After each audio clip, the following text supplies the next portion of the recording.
You've probably tried the Loomis method. It looks simple, structured, clean.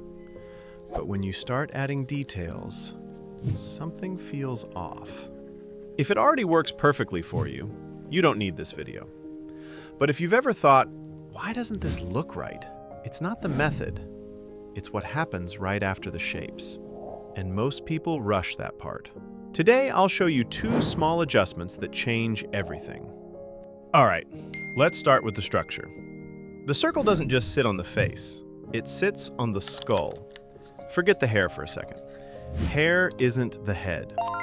Imagine the bone underneath. That's what we're placing. Once the circle is down, I draw a cross through the center. And this part matters. The eyebrow line sits exactly in the middle of that circle. Not above, not below. From there, I space the nose and the forehead evenly. The chin usually follows that same rhythm, but don't memorize it. Check it with your eye. Now here's something most people miss. The outer edge of the eyebrow helps define where the side oval begins, and that oval becomes the ear. One imaginary center line organizes the entire face, and I only used an HP pencil for all of this. All right, this is the part most people rush.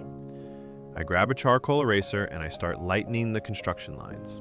Not erasing them completely, just softening them. I don't want those lines sharp anymore, because if you jump into details while the structure is still heavy, your eye gets confused. Once the lines are lighter, I build the features to about 50, maybe 60%.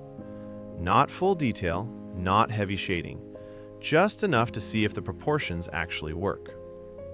And this is the step almost nobody shows. When I first tried the classic shapes, then straight into details method, it looked simple. It wasn't. But adding this middle stage makes everything feel clearer.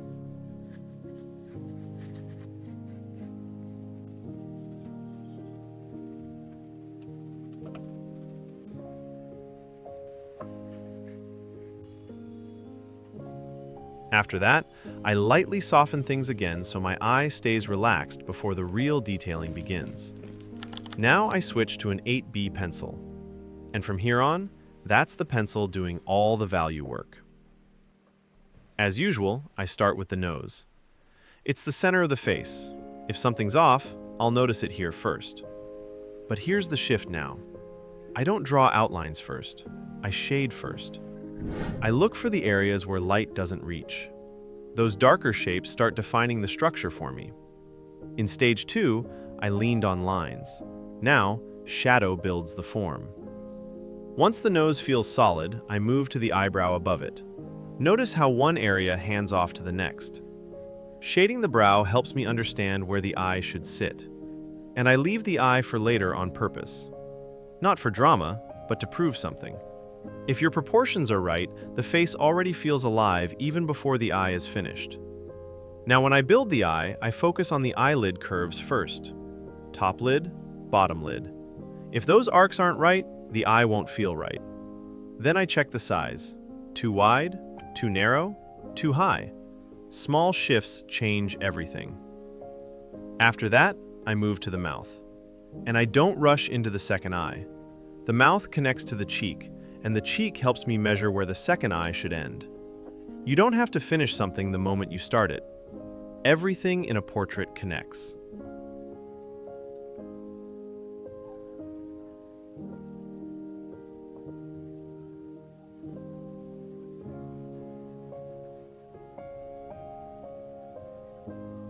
Then I check the horizontal alignment of both eyelids.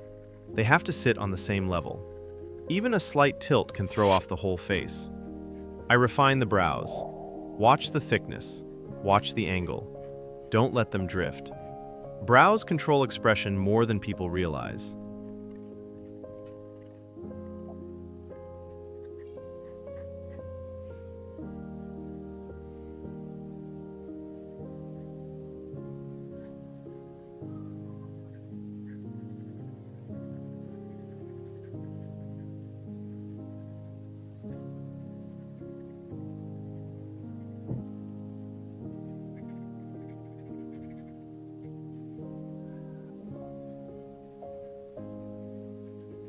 Then I move to the ear, based on the skull placement we established earlier.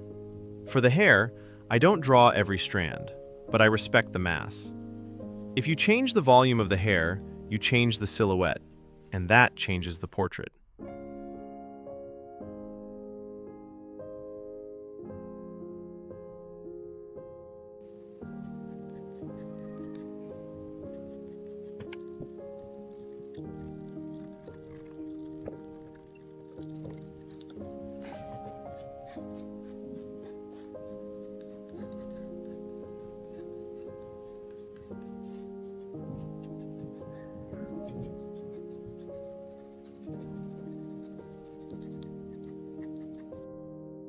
The background comes last, especially here, because the hair has bright areas, so I darken behind it to separate the forms.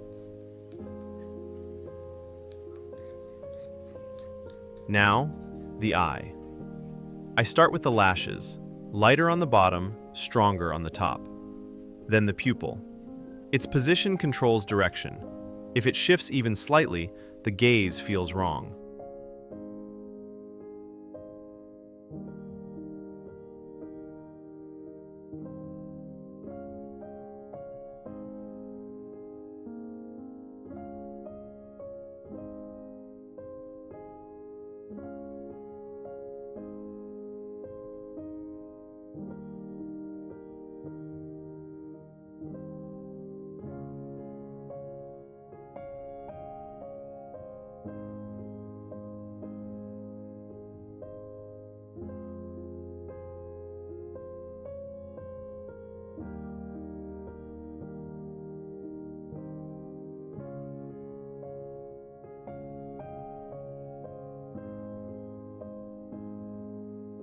Finally, if you have a white gel pen, you can add highlights. If you don't, that's fine. You can preserve the highlights manually. The tool helps, but it's not the magic. And that's the portrait finished. Now I'm curious. You know I don't usually draw with the Loomis method. This one was requested. So tell me, did this version make it clearer for you? Or do you prefer my usual approach? If you want, I can turn this into a full Loomis series. But I need to know what actually helps you more. Drop it in the comments. And if you're new here, stick around. Next week's portrait is going to be completely different.